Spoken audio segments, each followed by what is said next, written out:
नमस्कार दोस्तों, हम यहाँ web series daily crime season 3 की समीक्षा हिंदी में पेश कर रहे हैं। सीरीज की कहानी।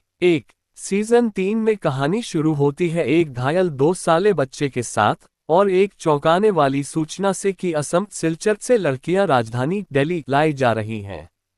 फौरन ही डीजीपी वर्तिका चतुर्वेदी शेफाली शाह और उनकी टीम इस मानव तस्करी के नेटवर्क के पीछे पड़ जाती है। 2 मुख्य विलेन है बड़ी दीदी हुमा कुरैशी, एक ऐसी महिला जो लड़कियों को दुल्हन बाजार में बेचने, सेक्स वर्क में धकेलने जैसे घिनौने धंधों में लिप्त है।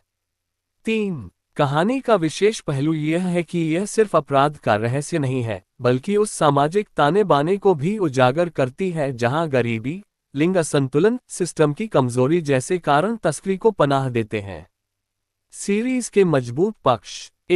प्रस्तुति की सच्चाई। रियलिज्म। सीरीज ने अपराध को सनसनीखेज तरीके से दिखाने के बजाय संवेदनशील और ठोस तरीके से दिखाया है, यानी ड्रामा नहीं बल्कि वास्तविकता का आभास मिलता है। 2 अभिनय एक्टिंग। शेफाली शाह अपनी पुरानी भूमिका में आज भी दमदार है। हुमा कुरैशी ने विलेन की भूमिका में जबरदस्त प्रभाव छोड़ा है। 3 लिखावट, निर्देशन, राइटिंग और डायरेक्शन। डायरेक्टर तनुज चोपड़ा ने नैरेटिव को धीमे, स्थिर लेकिन असरदार तरीके से आगे बढ़ाया है, जहां भावनाएं भी अपनी जगह हैं और पुलिस कार्रवाई भी। 4 सामाजिक पैमाना, सोशल रेलेवेंस, मानव तस्करी, लिंग विषमता और कमजोर समुदायों की स्थिति जैसे गहरे मुद्दों को शामिल करना इसे सिर्फ थ्रिलर से ऊपर ले जाता है। सीरीज के कम जोर पक्ष।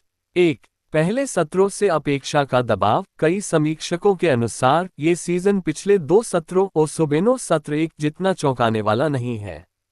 2 कुछ पात्रों की अधूरी गहराई। विरोधी पात्र बड़ी दीदी में बहुत क्षमता थी लेकिन उसको पूरी तरह विकसित नहीं किया गया। साथ ही कई पीड़ित लड़कियों की व्यक्तिगत कहानियां अपेक्षित गहराई तक नहीं पहुंच पाए। 3 क्लाइमैक्स और कथात्मक संतुलन। कुछ समीक्षकों ने कहा है कि कथा का समापन थोड़ा सा साफ सुथरा लग गया। उलझाव और तनाव जितना शुरू में था उतना अंत तक नहीं बना रहा। सीरीज पर मेरा फाइनल वर्डिक्ट। अगर आप भारतीय ओटीटी पर एक गंभीर, नीचे से ऊपर की आंखों से देखी हुई पुलिस प्रोसीड्यूरल श्रृंखला देखना चाहते हैं जिसमें सामाजिक सच्चाइयां भी हों, तो डेली क्राइम सीजन 3 आपके लिए एक मजबूत विकल्प है। ये पूरी तरह परफेक्ट नहीं है, विशेषकर पिछले सत्रों की तुलना में, लेकिन अपनी तरह से शानदार है। यदि मैं एक संक्षिप्त सलाह दूं, देखें यदि आपको अपराध, थ्रिलर, तटस्थ टोन और समाज चिंतन पसंद है। 2 ध्यान दें कि यह मजेदार हल्की फुल्की श्रृंखला नहीं है, बल्कि आपको कुछ भावनात्मक रूप से प्रभावित कर सकती है।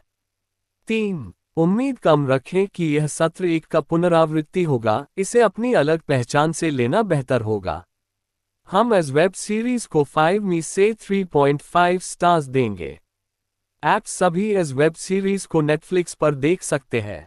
यदि आपको हमारा वीडियो अच्छा लगे तो हमारे वीडियो को लाइक करें, शेयर करें और हमारे चैनल को सब्सक्राइब करें। धन्यवाद।